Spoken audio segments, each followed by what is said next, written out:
Welcome to Delicate Fire. Today we'll be exploring the aphorisms of effective choice by Forrest Landry. If you have any questions, feel free to leave them in the comments or head to delicatefire.com and join the WhatsApp community. Be sure to like and subscribe and follow along. Thanks so much. I look forward to hearing from you soon. Welcome back, Forrest. It's great to have you, and really just excited to learn more about the nature of desire through you and through your dialogue, our kind of experience here. I have a lot of curiosity around this realization of a feeling occurring in the same location as where it was the depth of self from which it arose.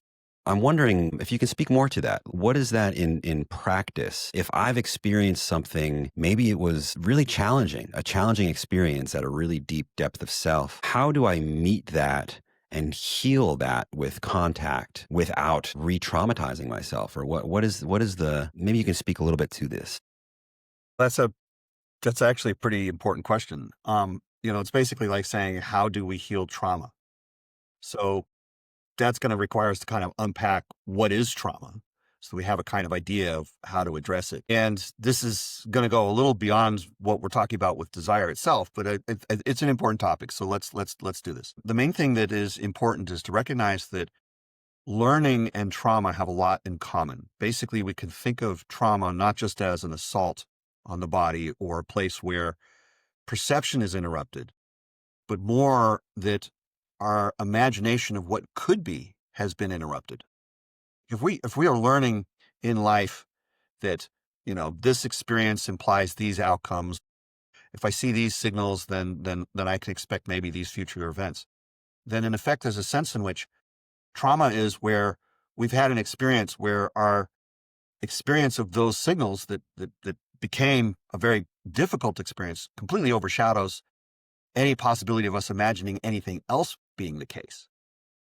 So in this sense, if you look at what helps us to learn things, it'll be either repeated exposure or really high intensity with a lot of emotion associated with it.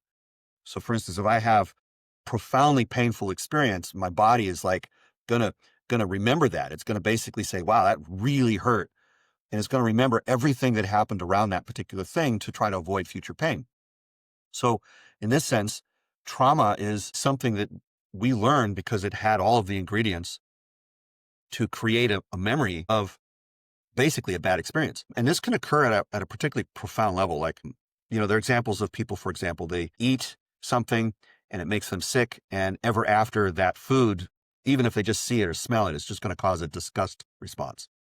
So there's a sense in which our bodies, our minds, our body-mind system basically has a learning process that kind of got overwhelmed by whatever the traumatic experience is.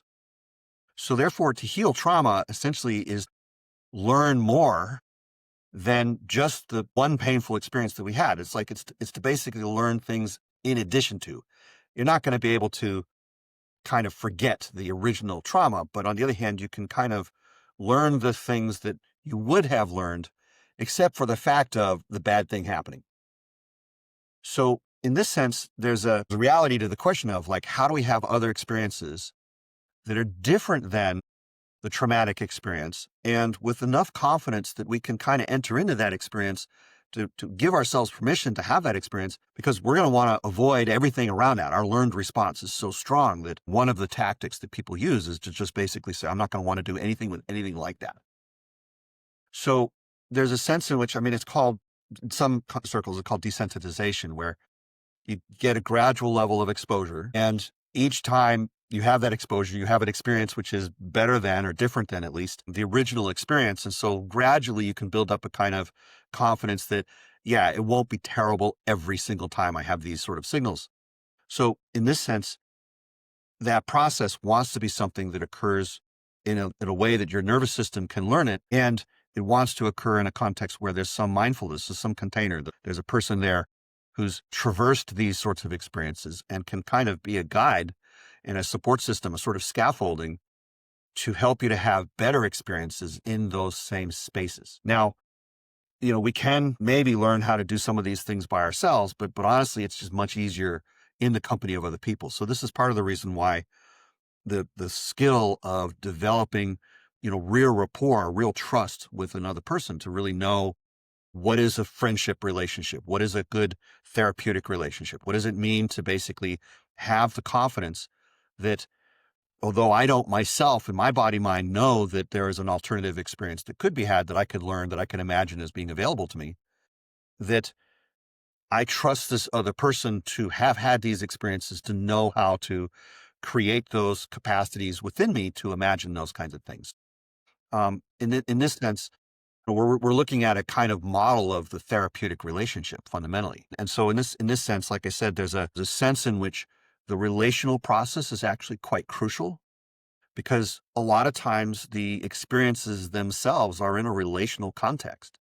So in this sense, to create healing, we want to create healing in much the same place in which the original trauma occurred so that we have the opportunity to say, no, it's not going to be horrible every single time. I can imagine that it actually could be most of the time, maybe really better. Maybe I was just profoundly unlucky, or I was just with the wrong people, or just in the wrong place at the wrong time. I mean, bad things do happen to good people. And so there's a sense in which we're trying to sort of say it's not you, it's just the circumstance. And you can learn other things in a way that is gentle to your overall system, but still allows you to move beyond the reaction and into a space where you can choose to notice and imagine and actually experience better things.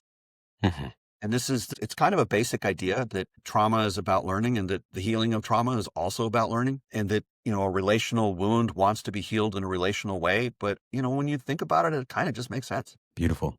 Yeah, and the desire that comes from the feeling of there is disconnection. There's something that I need to heal here. This desire. Can you speak more to the meeting of those desires with others, the negotiation of desires, and maybe the idea that the deeper desires will resolve the surface level desires? Yeah. So there's a lot going on in that too. So I'm just Mm. going to take a minute to unpack that.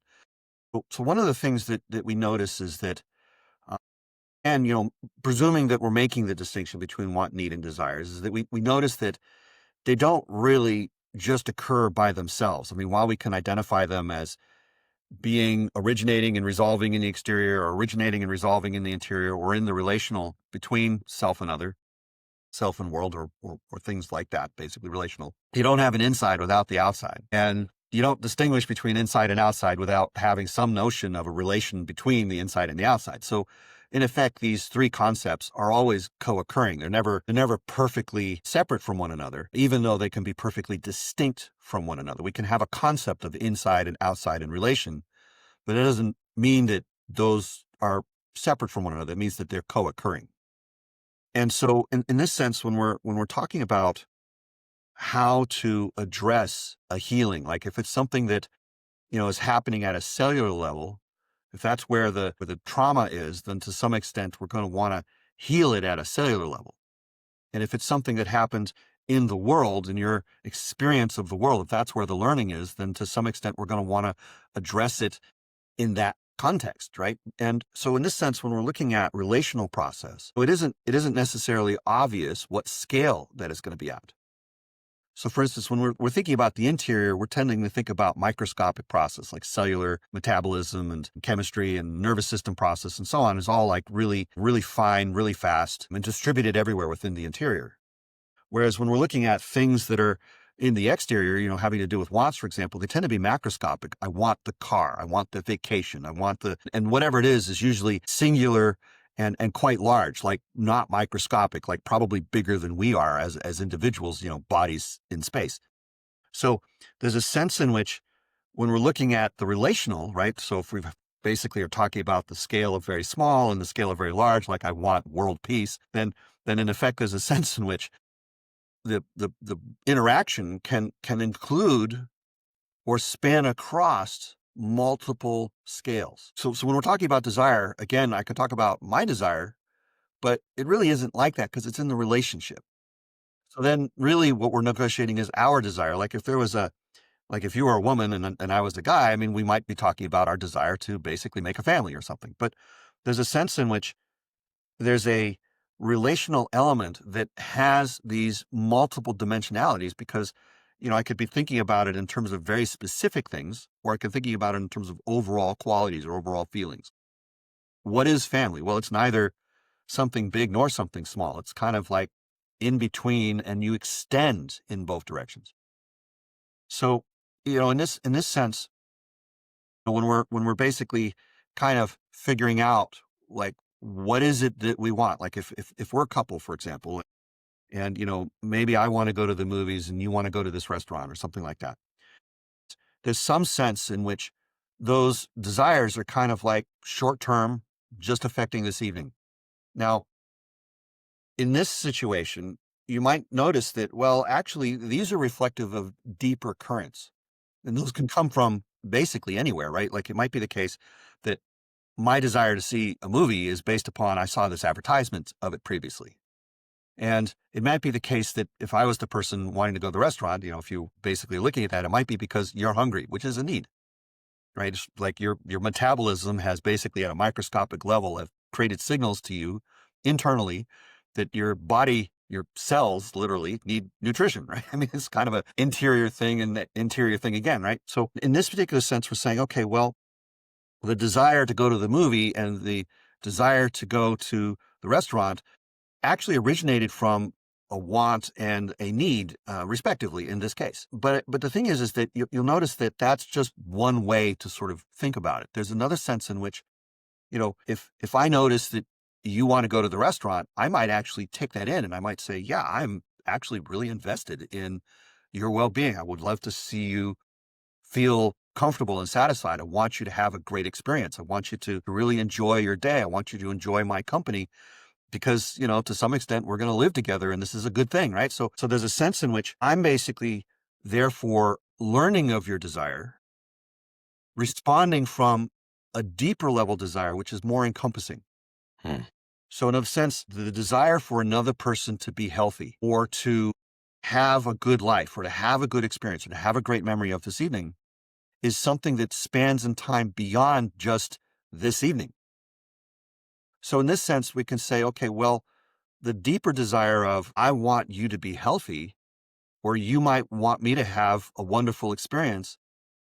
These are things which are in a sense more general. They're more relational, but at a deeper and more encompassing level. They, in a sense, are something that spans across a greater notion of time, or affect more things in space, or affect more possibilities of what could be the case in our lives. So in this sense, to really talk about how do we make choices is to some extent to come into awareness of where does my come from? What is the originating basis that is really orienting my choice in this space? So for example, if I'm connecting to, I genuinely want you to be healthy, right? It's a want in a sense because the health isn't happening in me, it's happening in you. Relative to me, it's exterior, Okay.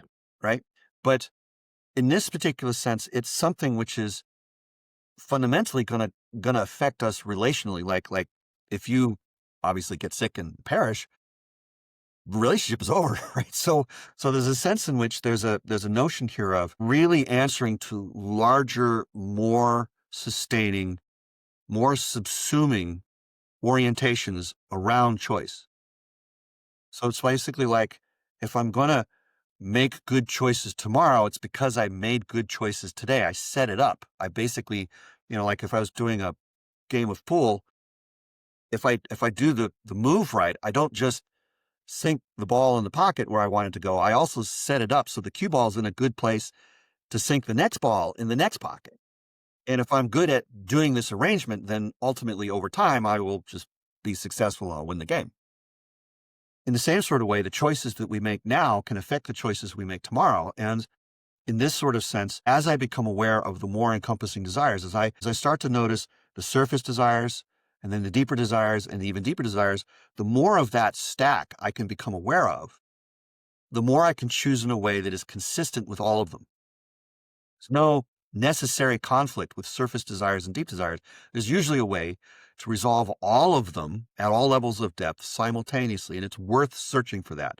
This is something which we talk about under this idea called the path of right action, which is that there's always a win-win choice. There's always a choice which is affirming of the depth. But of course, you've got to know of the lower levels of desire in order to choose in a way consistent with them, which is kind of an exercise in consciousness, an exercise in conscientiousness of exploring what genuinely matters at all of these levels of depth of the interaction, of the relationship in time and space and possibility.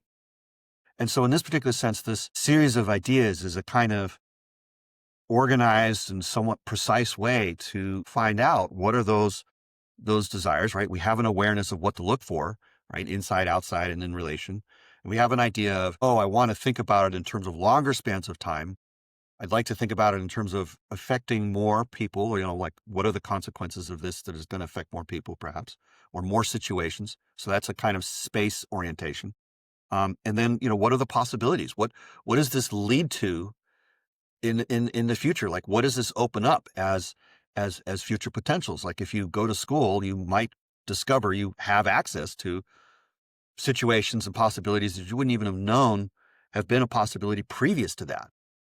So in this sense, really getting down to what are genuinely desires at multiple levels of depth, increasing the sense of ourness, right? Yours, mine, our, right? And the larger the scope of which we can sort of think about the encompassing, the wiser and more effective the choices are going to be. The more they're going to Mm, be creating of health and wellness and vitality and life and goodness and live well and fully for you and for me and so on, for all the people around us. Those are all achievable realities. It's like a sense in which there's no fundamental limit to being able to become skillful at achieving that kind of mindfulness. And in that sense, we just literally become wiser in our choices. So beautiful. it's just a net win. I mean, it's worth the effort. But Yeah, and I'm wondering about the effort that it takes to identify one's desires. I'm assuming that that is just really about introspection, like really taking time to feel into and ask actually with the people that you want to be involved with, what exactly is it that is underneath the want or the need? Is that close? Like to really to inquire into that together in a it's a both and, right? Because to both some end. extent, you want to have been self-reflective. There's a kind of meditation where you want to not just think through, what are the potential consequences, which is one way people go through things, but also it's to feel through. What is my feeling nature? What is the whole of my being, both my mind and my spirit and my body, right? So in effect, there's a kind of sense in which we want to engage our intellect, our intuition, and our instincts. But of course, to do that, you have to distinguish between intellect, instincts, and intuition, which is, of course, that's a novel concept. Most people basically think either everything could be solved with intellect. That would be a lot of intellectual men, typically speaking, obviously not perfectly, but then you have a lot of very emotional people. That's responding from instinct, basically. Emotions are a reflection of instinct, largely. And then, sometimes the men are so caught up in their figuring stuff out, problem solving, and the women are so caught up in their instincts and emotions that neither one of them have any idea at all that intuition is even a thing. And so, they get confused and they basically try to solve all problems with one tool. Well, we know how that works. That's not really going to be effective. A hammer makes a really poor screwdriver, particularly for taking screws out. So in effect, there's a sense in which there's a need for us to, in effect, be a little bit more reflective internally so that we have the kind of still awareness to be able to genuinely know what do we feel at all these different levels? What is true in ourselves? And that's kind of important because when we're in the inquiry process with the other person, when we're basically saying, hey, I would really love to know what is alive for you in these things that you're saying that you want or that you desire to experience or that you need to do well. And so first of all, having clarity as to even what you're asking, like, are you asking about something that's interior to them, something that's exterior to them, something that's in our relationship, or even in our relationship with others?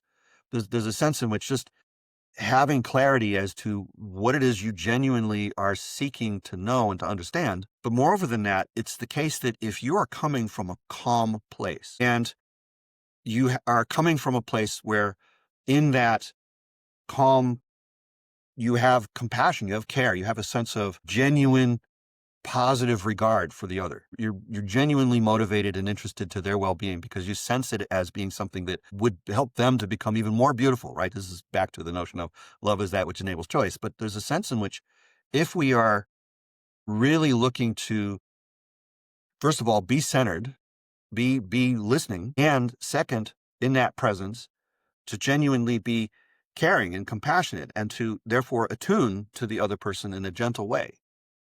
The other person is going to feel that. People aren't naive, right? They're going to, like, whether they're responding from an instinctual basis, some part of them is going to know.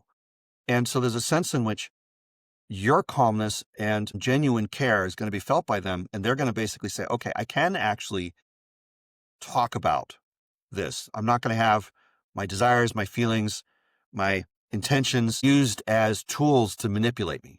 They actually care. They're skillful in how they care, and they're present and just listening. They're not trying to find out what I want so that they can then sell it to me. Okay, that's the Mhm. typical manipulative commercial reaction. Or, there's some sort of narcissist that believes only their good is the only good, and therefore they don't actually have care about you, at which point it would actually be a bad idea for you to answer any questions or be with that person any way at all, because they're just using you to their own satisfaction. And that's usually very unskillful. It's very short-sighted on their part because, frankly, they might be happy today, but they're going to suffer tomorrow because they just lost all sorts of opportunities afforded by the relationship. They have not been skillful. Now, in this particular sense, when we're describing the orientation from which I'm asking the question and saying there's presence, there's compassion and care, there's an attunement, then the other person is going to feel that. It's going to help them to become more centered in themselves.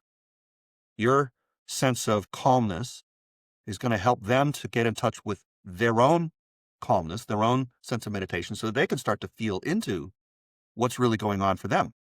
You're in your calmness, you're assisting them to come into calmness. It's like It's if almost like a I'm angry, resonant, like a tuning fork or something. yeah, exactly. There's a resonance that's happening. If I'm angry or afraid, it's more likely you're going to feel that and respond in kind, right? Like this is how people get into these contests, right? So having really good emotional regulation, having really good emotional intelligence is kind of essential to enable another person to really realize what that is too.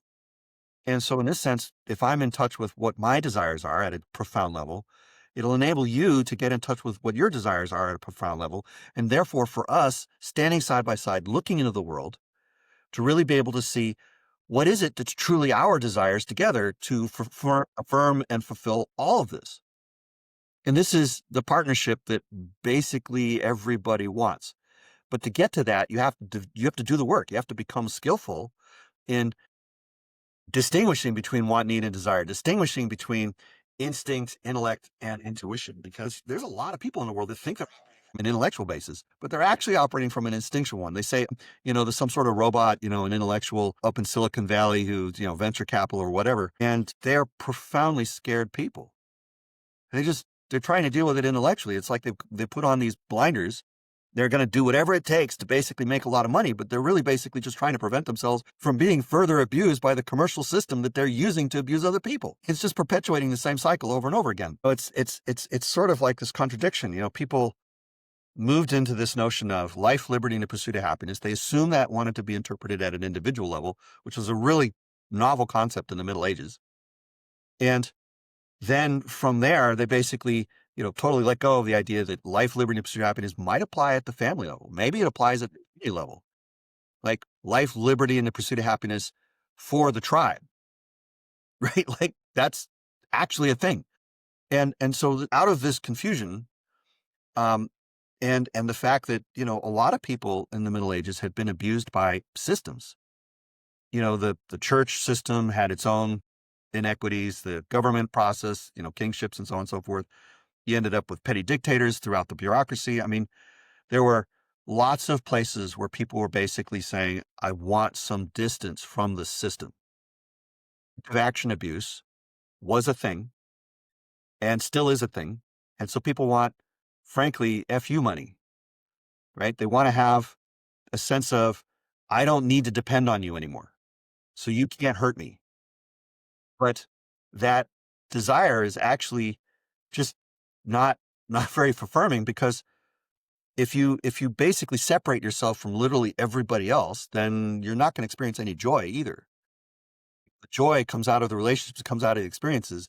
And some of these things, needs, you can't buy those. You can't buy love. You can buy sex, but not love. Love is something which is it's given freely from the interior choice, not from some sort of exterior thing. So in this sense, when we're looking at people who are caught in their instinctual thing to avoid pain, to avoid being abused, their reaction, in a sense, just creates more of the same because they're, in effect, creating the kinds of systems that will create collective action abuse against others so that to extract a lot of money. And so now you have even more traumatized people in the world, and that just spirals and spirals until, well, you end up with the meaning crisis we have today. This is actually, this is a story still happening. So in effect, there's a sense in which these skills to really understand what are the fundamental dynamics of the relationship between want, need, and desire, between instinct, intellect, and intuition, and to not basically get caught in these traps of reaction that create more and more trauma in the world because you're in reaction. It pushes other people into reaction. Your unconsciousness begets more unconsciousness. Our need and our gift is our capacity to extend beyond just the present moment, to move from reaction into response, to basically move away from constraint and into the space of choice. So in this sense, the notion of liberty as to be able to make choices and to live life well and fully, there's a sense in which that's a skill, and it's incumbent on each of us to develop that skill so that we can then enter into the partnerships where we're developing those skills together. And then from that, create communities of process, which become the solution to large scale existential risk or civilization design or the other kinds of irresolvable problems, the kinds of things that can't be solved with causation, that can only be solved by skillfulness with which we make choices, the wisdom with which we operate. So there's a meditative component to that where I kind of learn my own nature, like actually, and then there's a way in which we help each other to facilitate more awareness in all of these ways. So in effect, we have to genuinely create safety for one another. That comes from a compassion, a care, and a skill of care. And if you feel that I genuinely care about your well-being, you will feel safe answering intimate details about your desires so that we can then collaborate to work together on that. And you can trust the skillfulness with which that's occurring, which means we each have to have that skillfulness to sense that truth, to know that that is the case, to be able to know when it's appropriate to have, in this particular case, appropriate collaboration, appropriate intimacy.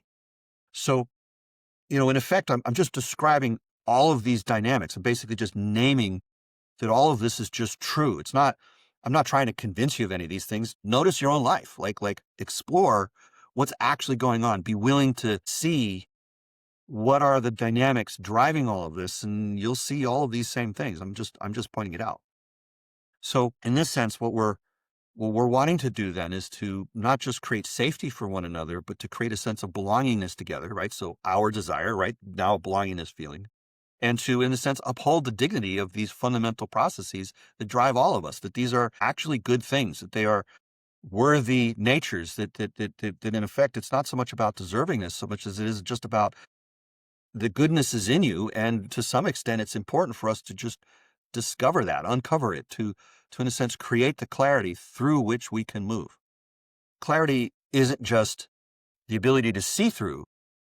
It's the ability to move through. We can move through difficult situations. We can move through trauma. We can transform difficult circumstances into much better ones. But that requires a skillfulness of choice, a skillfulness of living well, which in turn turns into some key discernments around want, need, and desire, instinct, intellect, and intuition, and a whole bunch of others. I mean, like, this is a martial art. It's a thing where by developing mastery in these spaces, the mastery of clarity in this particular sense, I think that you and anybody really paying attention would just discover this as profoundly enabling, like in a deep way, like more so than even I can really describe or that you might even have any expectation of. Yeah, absolutely. Well, Forrest, this has been incredible. There's some really rich content here, and I can't wait to digest it, chew on it more. And thank you for coming here. Thank you for coming on. You're welcome. Glad to help. This was Delicate Fire. Thank you so much for joining us, where we explore the aphorisms of effective choice. If you have any questions, please leave them in the comments or head to delicatefire.com and join the WhatsApp community. Please like and subscribe if you want to follow along. And I look forward to seeing you next week.